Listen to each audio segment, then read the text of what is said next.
Good morning, Card Beauties. RJ back with another video, so let's get to it. Today's random Mike Schmidt item of the day from 1989, released by the Ralston Purina Company. Superstar card. It's interesting, this card, I looked it up trying to figure out how it was released. And the only information I could get is that it was issued in Ralston Purina cereal boxes, a couple different versions, and released in 2 card packs. It is a set of 12 cards that were issued, released by MSA, Michael Schechter and Associates in 1989. Players Association permission only, not League Association, therefore the airbrushed logos. But there's nothing on it that tells you where it was released. It's an odd-looking card. You'd think that Ralston Purina would have added their logo somewhere, because they did do that in some other releases where they issued baseball cards in their cereal products. But this one has nothing to indicate that it came from Ralston Purina. It's just a nice-looking little card. A set of 12 if you want to go after all 12 stars from 1989. Today's random baseball item of the day. Looking through this, my collection, everybody like to look through our collection once in a while. And I knew about this, but I didn't really look at it until recently again.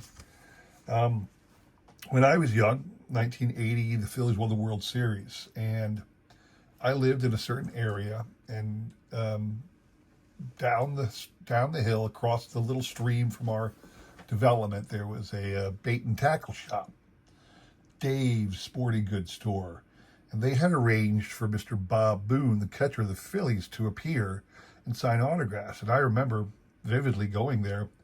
And I mean, there was a long line. There was a line as long as you would see for some autograph guests at a show these days. I mean, there was a massive line of people who showed up at this little bait and tackle shop to get Bob Boone's signature. And I was able. I mean, he just had those standard photos. And I'll show it. I have mine, and I still have my brother's. So there you go. To Ron, best always Bob Boone. To Robert, best always Bob Boone. But this is what we got way back in the day. I think my sister got one too. She was a little younger than we were, but I think she got one too. But I don't know whatever happened to that one. Then I found this one. Signing at the Hamilton Mall. Hess's, the Hamilton Mall. This is in the Allentown, Bethlehem area of Pennsylvania, if you know your Pennsylvania. And Greg Lazinski had a personal signing, and he signed up this little cool picture. I'm assuming my mom got this for me. Mom used to work in the Allentown, Bethlehem area years and years ago. But 3 awesome autographed pictures of Phillies from my childhood. Love to have those in my collection. Really cool items. I'm thrilled to have it. Today's trivia question, kind of an odd one. It's going to make you think, going to make you do a little research. That's okay. These are fun anyway. Who was the first player or individual? I don't even want to say a player. It could be a manager, a coach, an executive, you name it. Who was the first individual elected to the Hall of Fame that had a direct relative already in the Hall of Fame? I'll use the word direct relatives because somebody out there would be insane and start tracing genealogically and find out everybody's a cousin in some manner. I don't want that. But I mean like a brother, a father, a son. That's what I mean. Who was the first person elected to the Hall of Fame who had a direct relative already as a member of the Hall of Fame? And we're talking about plaque gallery here, people, not just somebody who's got an artifact in the Hall of Fame show, museum. So the first person elected to the Hall of Fame, whether the Veterans Committee or the regular vote, I don't care how he got in, he was elected to the Hall of Fame. And he already had a direct relative in the Hall of Fame. Answer me that question. What you playing for? From Allen and Ginter 2022, a mini of Reggie Jackson Just a standard mini, but a cool mini nonetheless. That's what you're playing for. All you need to do is shoot me an email guess on that question. I will include my email in the description below, along with a repeat of that question. You will have today and tomorrow to answer. We will pick a winner on Sunday, all right? Good luck to everybody on that one. So today, continuing on my series, 10 interesting cards from some particular baseball card set. I'll tell you, I'm doing the 80s this week, and it's really hard to find interesting cards. Most of the pictures are pretty darn good pictures. So to find an image or something in the card or on the card that makes you go, wow, look at that, it hasn't been easy. So if you look and think to yourself, boy, that's really not that fantastic, I'm sorry, I'm doing my best just to find 10 cards worthy of discussion, okay? So let's start with, we're doing 1983. So 1983, this is Mr. Mick Kelleher, card number 1. Now, Mick Kelleher. The design, 1983, portrait, or main picture here, headshot portrait down there. This is something you will, if you're a card aficionado, you will understand. In 1963, Topps first did this kind of design, a portrait up top and a main picture image up top with a portrait down at the bottom. It was a circular photo at the time. In 1983, they reproduced it. Topps, it hasn't been very long because they do it every 20 years. Every 20 years, they reproduce this design. In 2003, the design was the blue border, main portrait, and then a home plate shape with a portrait inside. And then just not too long ago in 2023, if you recall, same concept, a main picture up top. And down here was a home plate shape. Excuse me, I got to sneeze. Oh, I didn't do it. It's going to come again soon. Just forgive me. I'm going to sneeze in the middle of nowhere sometime in the future. Anyway, so every 20 years, they reproduce the concept, main image, a portrait down below. Now, they kind of screwed themselves, or they kind of broke pattern, because in 1984, they went right back to it. So in 1983, and immediately in 1984, they did the exact same thing. I don't know why. They kind of ruined the pattern they had, but they did that. Nonetheless, this is the design of the card. On the back, player stats, little snippet of some kind of interesting thing that happened in the guy's career, and all the bio stuff. Now, what I found interesting about this card is two things. Now, I love here how I'm trying to figure out if he's trying to bunt. Talk about really choking up on the bat. Probably what he did was he took a swing or a bunt, pulled it back, and he just grabbed the bat like that. I was trying to figure out how did he end up at the plate holding the bat in that fashion. Now, it's possible he's in the on-deck circle, and he's just, marking time against the pitcher. The other thing is, I looked on the back, and if you look at his career, the man had been around for 11 years when that card was issued. He's got 11 years of stats, and is another one of these journeyman guys that's been around for a long time, and you just have no idea who he is. It's amazing how many of these players exist. We don't consider sometimes the journeyman, the players who appeared on the Major League roster for decade and a half, were a large part of the story of the game of baseball, but were never superstars, never made a name for themselves. These are the kind of guys who become coaches, or just blend back into society and are great autograph guests at local shows and whatnot. Kudos to the journeyman players like Mick Kelleher. They're really a great part of the game of baseball, and I'm happy to at least show off this one guy.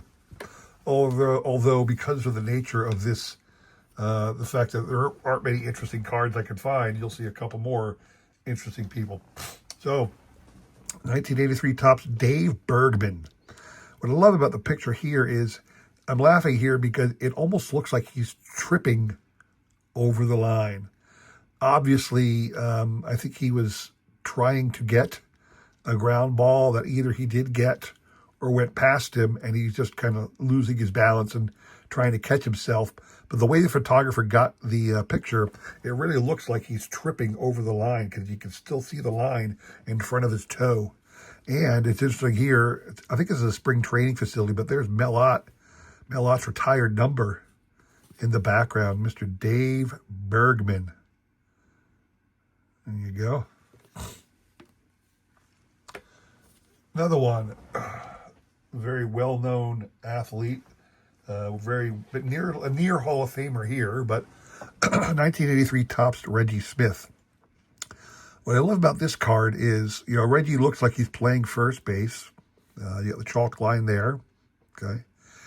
Whoever this runner is, it almost looks like Ryan Sandberg. Don't quote me on that. I don't know precisely who it is. It does kind of look like Rhino, but, let's not, although it could be a Met guy because that might be orange more so than red. It just doesn't look like he's anxious to get back to the bag.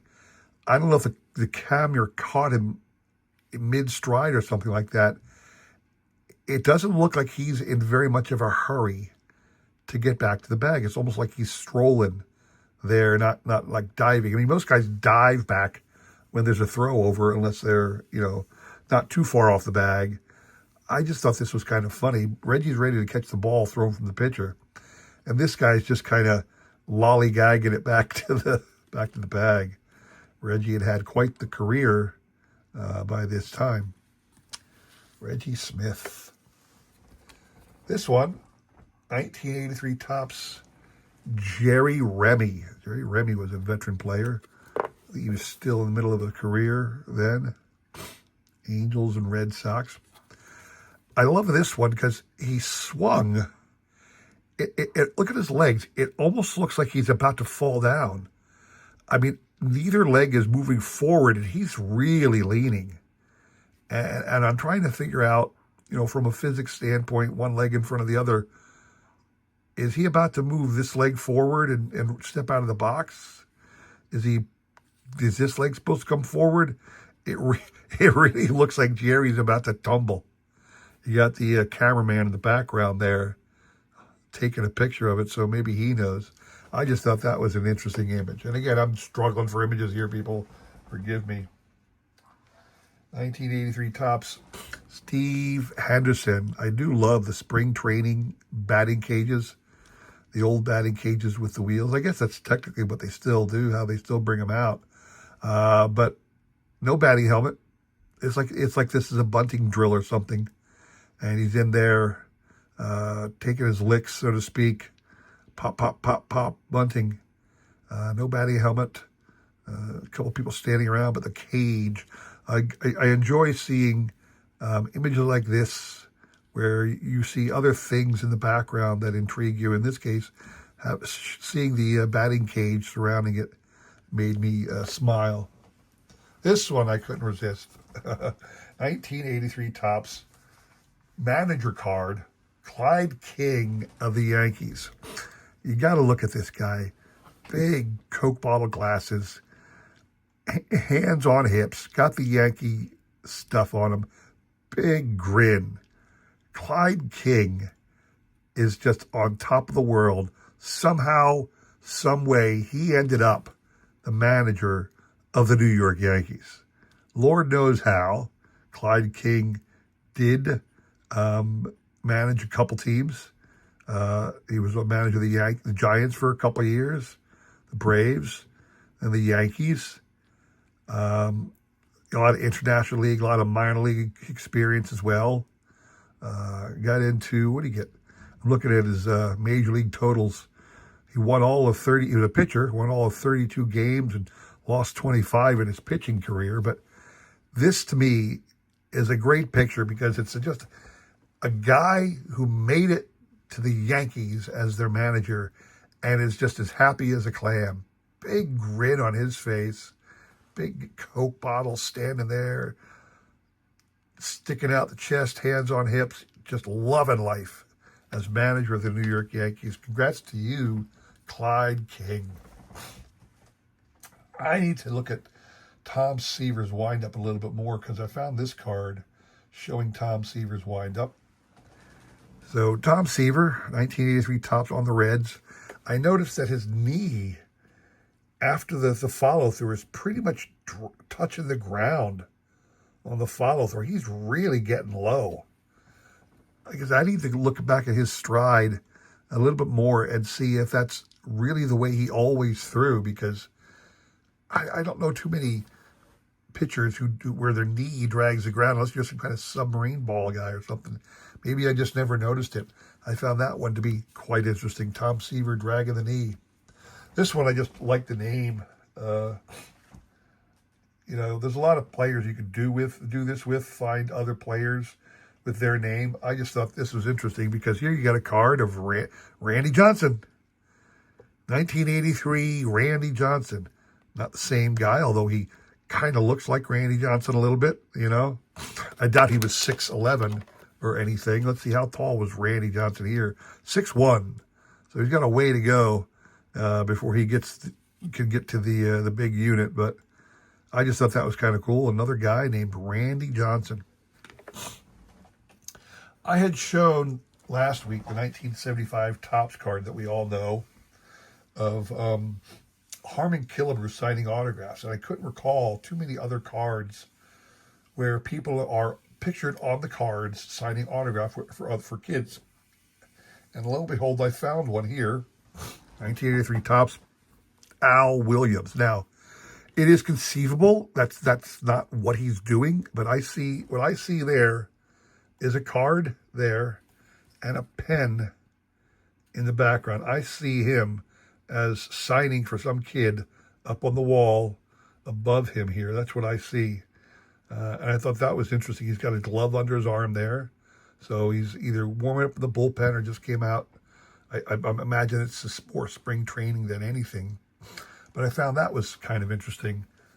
Al Williams signing autographs.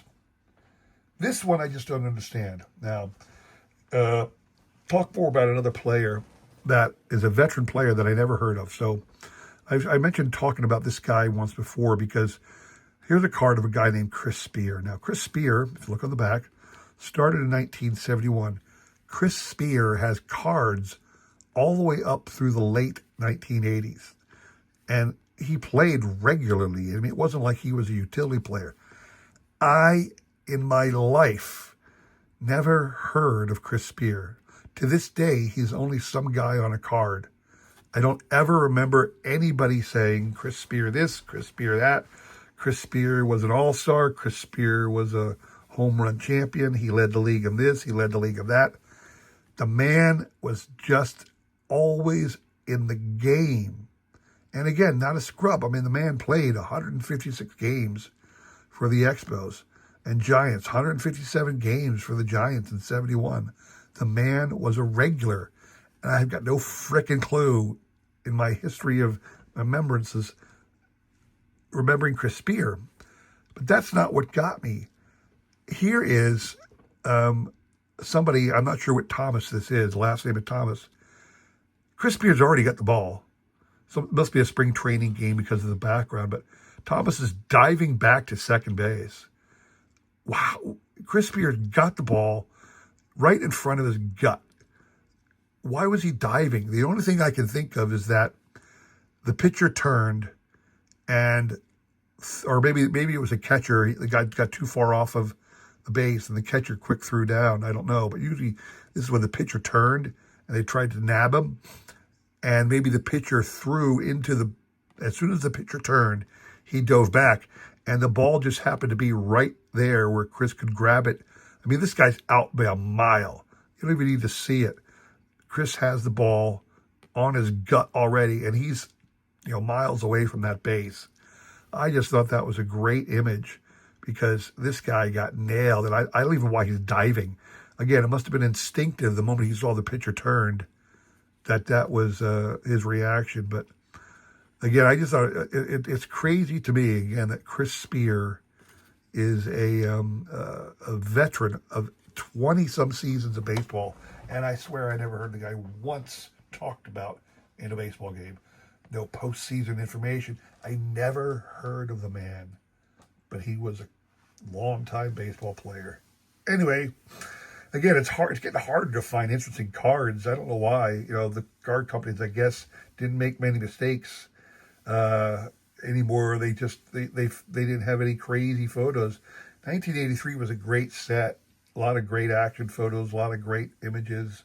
Not a lot of things that made you go, but I tried my best. So hope you enjoyed that. We got one more this week, so come back on Friday for another great showcase of 10 interesting cards from somewhere in the 1980s. And of course, we'll have one more trivia question and a great prize to give away, so come back for that, all right? Thank you very much for watching. I hope to see you again on Friday. Have a great rest of your week. Take care.